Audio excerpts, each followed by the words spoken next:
Hi, I'm Tim Keeshen and welcome to my studio. This is Shelter.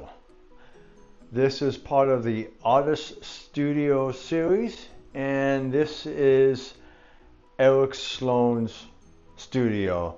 In fact, it's that structure there, and then of course it's attached to a larger barn structure, which is his collection of antique tools. And this structure here is a great example of a house, small settlement of the 1800s. This is in Connecticut near the Cover Bridge, and that's New Canaan, Connecticut.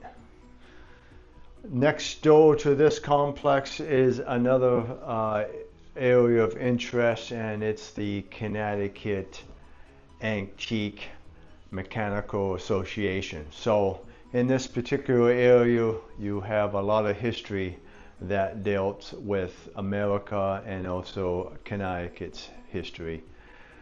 With the Eric Sloane experience was, for me growing up, I loved his books. I loved his old stories about American or forgotten America.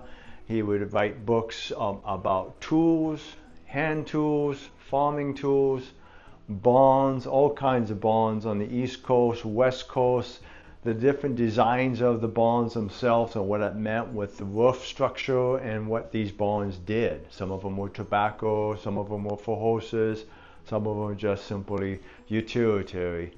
So here on this little area here was a great challenge to paint barns, and of course, you know, in the light of Eric Sloane, the master of painting barns, it was pretty intimidating.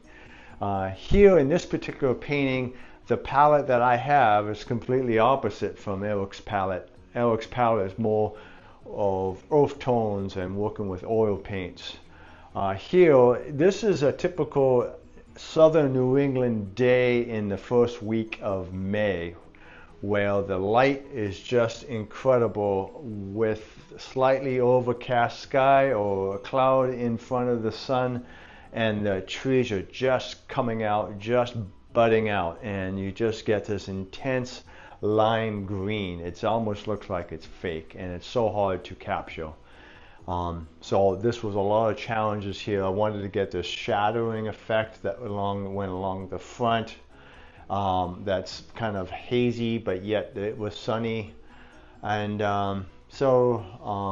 it was almost like an abstract painting.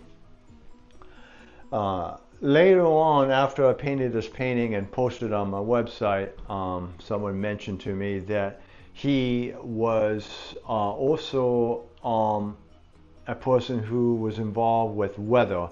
And then I actually now do remember one of his books that was about clouds. And so a lot of times, I guess I understand that Eric considered himself, or considered some of his paintings, cloud paintings or sky paintings. And so when I went back and looked at some of his pictures and some of his books, I realized the skies that he was in his paintings were quite incredible, and now I have a completely different viewpoint on his paintings. So I thought that was very interesting. So without further ado, let's see how this one was made.